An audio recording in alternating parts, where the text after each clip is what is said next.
Have you seen the new picture that's getting everyone talking? Big hair, model pose, black and white against a striking city backdrop.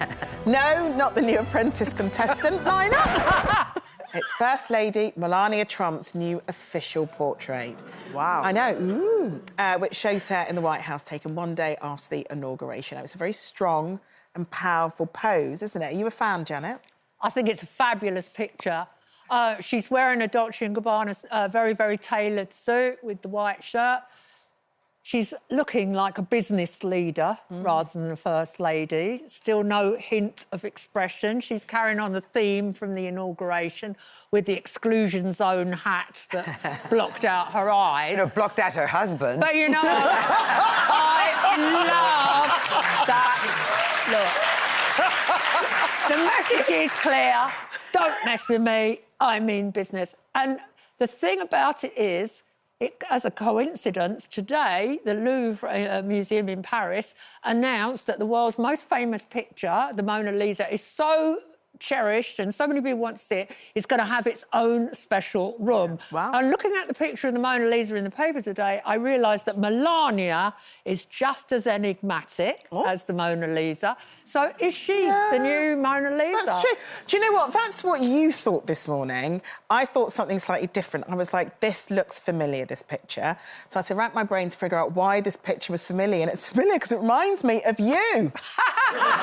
And it reminds me of a very particular picture that was taken of you, oh, gosh, quite a while ago now. 20 years ago. 20 years, yeah. When I was a newspaper editor, I had my official photo taken. There she goes. Oh. Well, I'm in the National Portrait Gallery, but obviously they didn't know quite what to do with me, so they've turned me into a greetings card.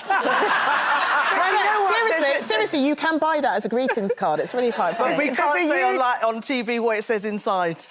Well, there's a huge difference, though, because that is an authentic picture of you as you would have dressed, as you are. The thing with the Melania one is it's just like visuals, isn't it? You know, her first portrait when she was First Lady, Freudian slip, first time around, you know, it was like Charlie's Angels. It was all like blurry and hair blowing in the wind. And now this one, she's sort of gone for Jackie Collins' Lady Boss, hasn't she? And so it's all about, like, if I look it, then everyone will think I am it, you know. Well, and I think that inscrutable thing is quite interesting because the one thing you can't do is, I mean, you can't... But with Melania, it has to be visual. But you have to do something to earn it. I mean, she hasn't done it. Her doing is marrying a man who, you know, has got quite a status and not putting her down, you know. She has her other things outside and she's a model and so on. That maybe is her thing, standing in her power of being this wife of this successful man who is now the president. And I think visually, a lot of people just look at her as visual. I think she will be like a fashion icon. She looked amazing at the, I can't say the word, the inauguration or whatever the thing was called, yeah? She looked... I don't think she looked like a waxwork dummy. No, but I think she looked good, and I think there'll be a lot of people that will look at her and like the look and like her for just her visuals. And I don't think be her power. And I don't think that we should, as lots of people do, dismiss the power of fashion. Yes. You know, she looks incredibly powerful in that pose. Yes, but and she's people like to harnessing the power of fashion to put out a message. Should we be deceived? But then she looks powerful. By it? She looks powerful.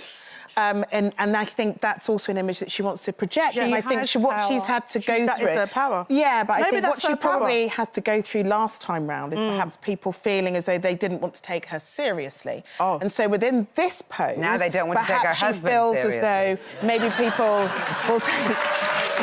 Well, mark my words, she will have a big impact on his presidency. She is the person he talks to every day.